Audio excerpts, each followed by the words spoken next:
So welcome everyone. So I'm Phil Bell, Mark's advisor. We also have Beth Polko on the committee serving as GSR and expert as well. John Bransford and Jen Stone by video connection up to Alaska. Quick background and then we'll get to the action, the meat of the action. So Mark came into our PhD program in the Educational Technology program. Welcome, Steve. And then as things shifted within our college, transitioned into the Learning Sciences program, where he's been for a few years now. As you'll hear, he's going to give an overview of his dissertation focus and findings. Largely has to do with how large groups engage in online collaboration, communication, expertise, and learning together in the context of World of Warcraft, but has implications more generally.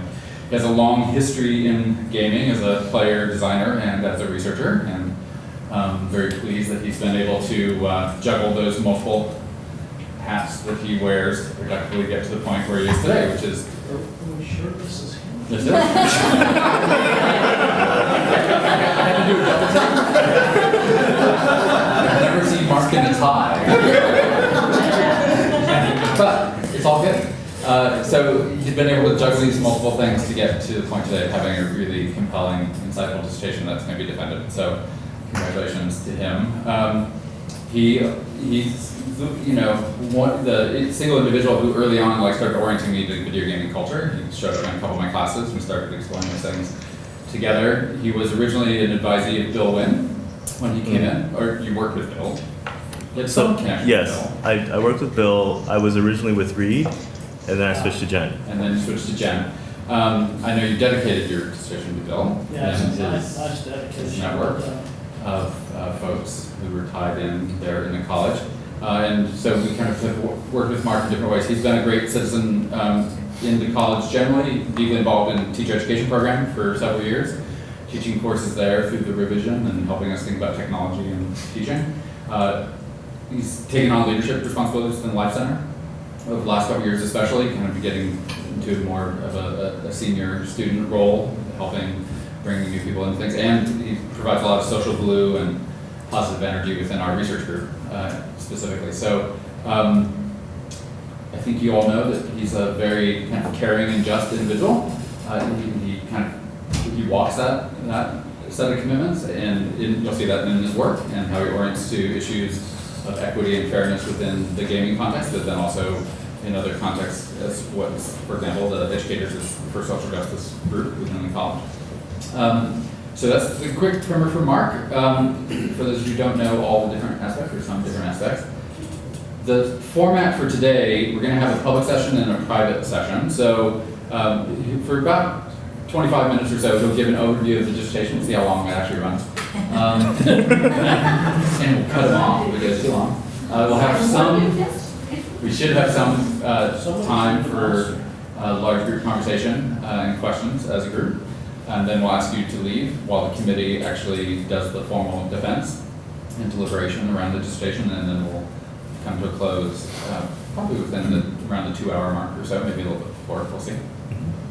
So with that, I'm going to turn it over to Mark. Should we let Jen know that Mark has on an unbelievably beautiful tie? Well, She can see me. Well, she can see. Oh, she can see you? Yes. I don't believe it's him.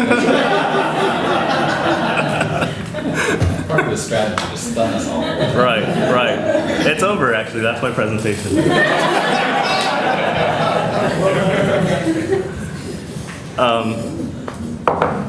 All right. Well, thank you for the introduction.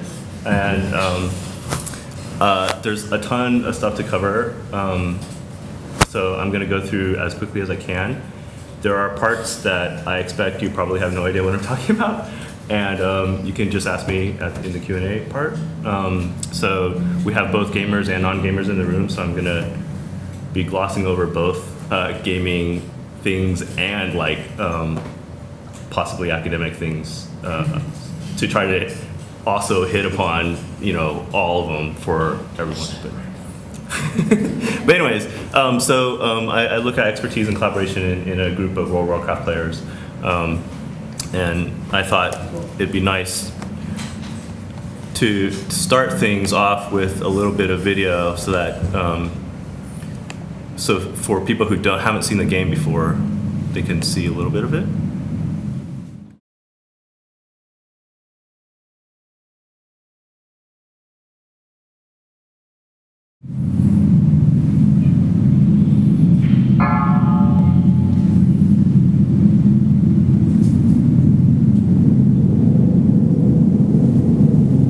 So this is an event where we're summoning up a gigantic boss monster to fight.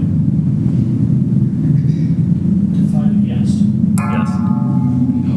Ragnaros, the Fire Lord. He who was ancient when this world was young. Bow before him, mortals. Bow before your ending. Too soon.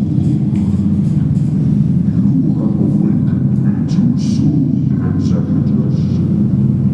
What is the meaning of this intrusion?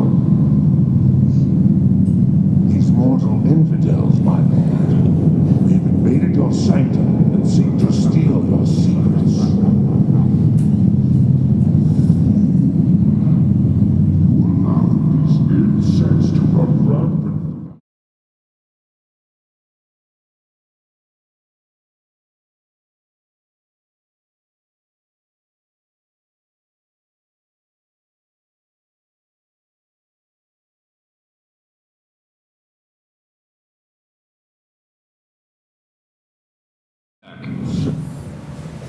Okay, so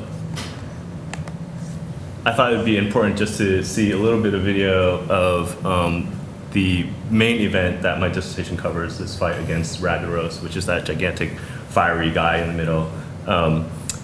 But before I start talking about that, I need to give you a ton of background. So first off, what is World of Warcraft and why bother studying it?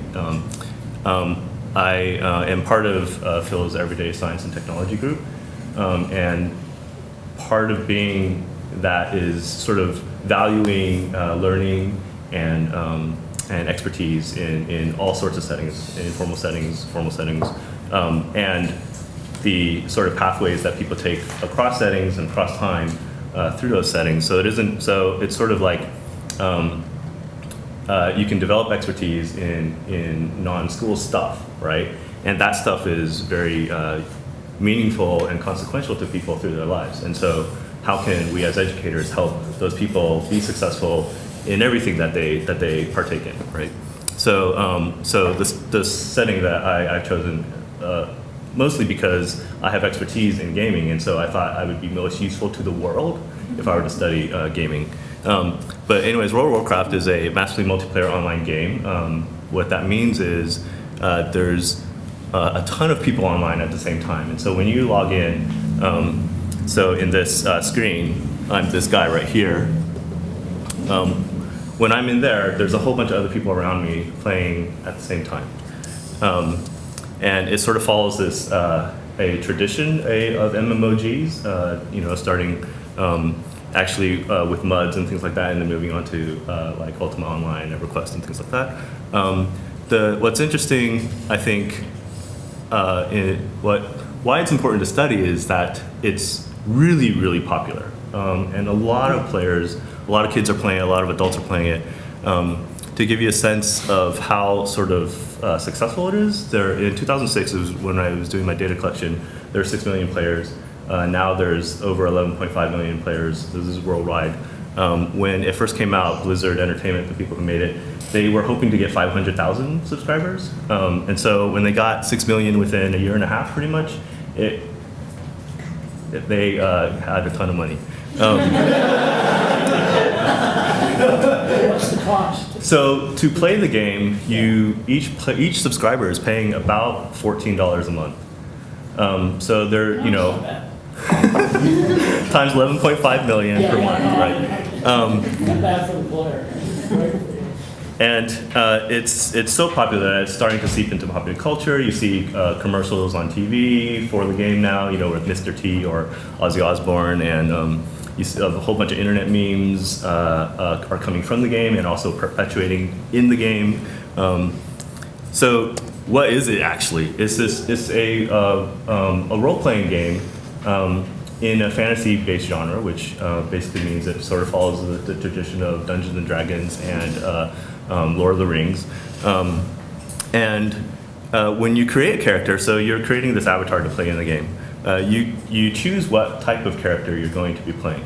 And this is just an illustration from a different game, actually, but it clearly shows that there are archetypes that you can choose to play. And so you could be the brawny warrior or the sneaky rogue or the healer priesty guy. That has deep implications for what type of role you're going to play in the group that you're playing with, because each of those character types has a specialized role. And the actual thing that you're doing in the game is basically just getting more and more powerful. You're trying to get your character to improve.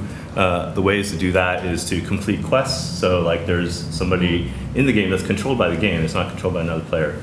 Somebody standing around the game with this big exclamation point over their head, and you run up to them and say, hey, give me a quest. And they say, hey, this dragon recently stole my crown, so can you go get it for me? So you say, accept. Basically, it's just a dialogue box that comes up, and you just hit accept.